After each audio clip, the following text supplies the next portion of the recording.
And who benefits from this? Well, corrupt people benefit from it. Criminals benefit from it. Vladimir Putin benefits from it. And it really makes me wonder who you're looking out for. It makes me think we can't trust you as a nation. You swear to release the Epstein files, but now you're withholding the Epstein files. How often do you speak to Stephen Miller? Frequently on our Homeland Security task forces. You frequently talk with Stephen Miller about subjects other than Homeland Security task force issues, correct? I frequently talk to Mr. Miller about Homeland Security task forces. Has Stephen Miller ever given you his opinions on how to run your agency? Mr. Miller's interagency operations are invaluable to the FBI. That's what we talk about. So you frequently discuss your job and your responsibilities with Stephen Miller and Pam Bondi, I imagine, as well. Absolutely. She's the Attorney General. Understood. Okay. Donald Trump promised to make us all safer. You have pushed out senior FBI agents with decades of knowledge and experience. In fact, this is the first time in FBI history that neither the director nor the deputy director have any experience with the FBI. You've shifted the agency's priorities primarily to pursuing Donald Trump's immigration enforcement agenda. According to ICE data, the Cato Institute, which is a conservative think tank, found that 20% of all agents have been diverted from their work to assist ICE immigration enforcement. 20%. Part of this operation is the work of mass law enforcement who jump out of cars, snatch people off streets at churches, schools, and their jobs and hospitals. Have there been any FBI agents who investigate crimes against children that have been assigned to immigration enforcement, yes or no? The premise of what you say is entirely false. Have there been any FBI agents who investigate foreign domestic terrorism? You don't get to say America is not safer under this leadership. I am not saying America that. is safer because of the work of the FBI. You're making a presumption of premise. 4,700 children. Sir, we have seized 6,000 weapons and 23,000 violent felons have been arrested. That FBI agents who investigate human trafficking have been reassigned to immigration enforcement. You are not denying that FBI agents who are on the task force that fight against Russian oligarchs have not been reassigned. Public Correction Squad reassigned. People who defend children reassigned. You're not denying that. I've seen you time and time again attack my colleagues' premises of questions as a way to not answer the question. So let me end with this. I believe you have made our country weaker and less safe. I believe that we are more vulnerable to a major event, and I pray to God it doesn't happen. You've gutted the Bureau of Institutional Knowledge and Expertise. You fired or pushed out seasoned FBI officials, many with more than 20 years of experience, and were working on cases that were critical.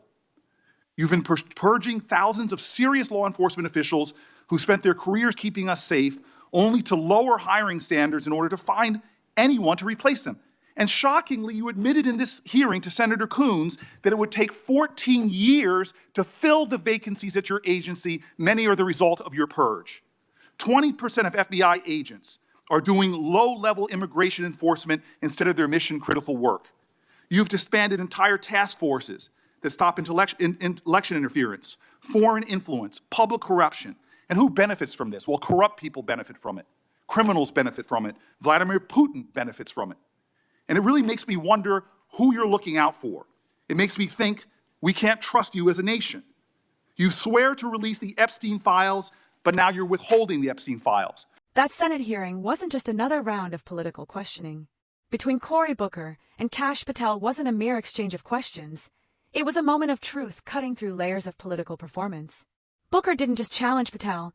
He peeled back the curtain on something far more serious, the slow, dangerous erosion of integrity within the very institutions meant to protect Americans. From the start, Booker's tone was deliberate and unflinching. When he pressed Patel about his frequent conversations with Stephen Miller, a known architect of Trump's hardline immigration policies, Patel tried to dodge, insisting their discussions were all about task forces. But Booker's persistence revealed something much deeper, a troubling overlap between Trump's political loyalists and the supposedly independent FBI. This is exactly what Democrats have warned about for years, the creeping politicization of federal law enforcement under Trump's influence. Booker cited data showing that roughly 20% of FBI agents have been pulled away from crucial investigations into terrorism, human trafficking, and corruption, and redirected toward enforcing Trump's immigration agenda. Think about that. Agents once dedicated to saving children from predators or stopping corrupt officials are now being used to track immigrants in schools, hospitals, and churches. That's not making America safer, that's turning justice into a political tool. When Booker's voice rose, it wasn't just anger, it was heartbreak mixed with principle. He accused Patel of dismantling the FBI's institutional knowledge by purging seasoned agents and replacing them with inexperienced recruits chosen for loyalty over skill. His words, "You have made our country weaker and less safe," carried a moral gravity that went far beyond party lines. Because when any leader prioritizes personal loyalty to one man, Donald Trump, over their oath to the Constitution, the system itself begins to crumble. You claim that you have a suspect in a serious assassination. Whoops, then you don't have a suspect. You know nothing about plans to remove FBI agents, yet you're directly involved in those plans. In the words of an ex-FBI official, you are overseeing, and I quote, generational destruction of the nation's premier law enforcement agency. Mr. Patel, in just 8 months, you have assaulted the institutional integrity of the FBI. But I know FBI field agents. I've worked with them in Newark. No matter how truly bad you are, you can't undermine the legacy of agents who fight every day to keep us safe, but you can tarnish the integrity of the agency and undermine the agency's capacity. I believe you're failing as a leader, and that your failure does have serious implications for the safety and security of Americans and our families. We're more vulnerable to domestic and foreign attack because of your failures of leadership. I don't think you're fit to hand the bureau, but here's the thing, Mr. Patel. I think you're not going to be around long. I think this might be your last oversight hearing. Because as much as you supplicate yourself to the will of Donald Trump and not the Constitution of the United States of America, Donald Trump has shown us in his first term and in this term, he is not loyal to people like you. He will cut you loose. This may be the last time I have a hearing with you because I don't think you're long for your job. But I'm going to tell you this, I pray for you. I pray for you that you can step up and defend your oath, defend the Constitution, and do a much better job of defending this country. Thank you, Mr. Chairman. Do you want to say anything? Yes, at this sir. point?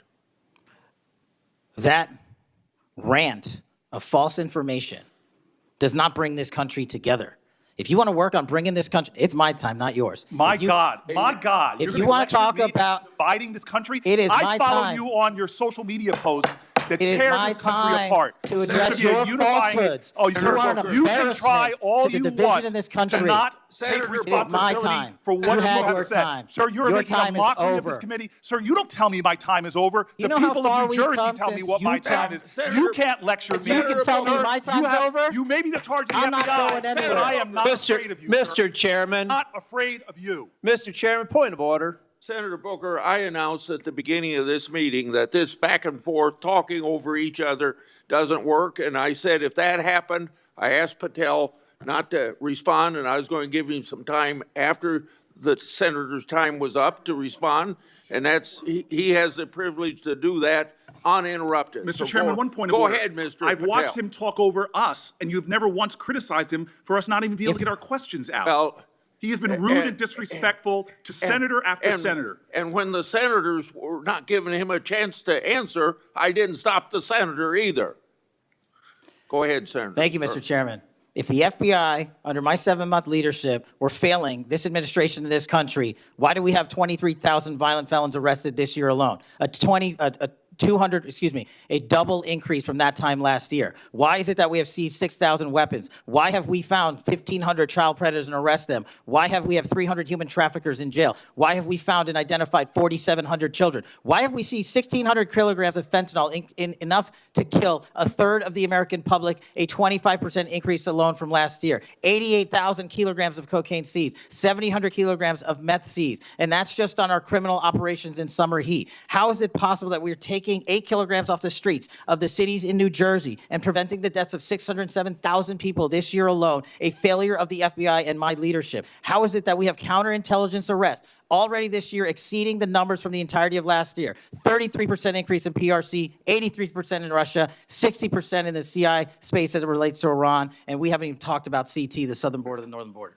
Patel's response was a classic deflection, a barrage of statistics about arrests, seizures, and drug busts meant to distract from the core issue. Yes, numbers can sound impressive, but Booker's question was about principle. What's the cost of those numbers if the price is the FBI's independence?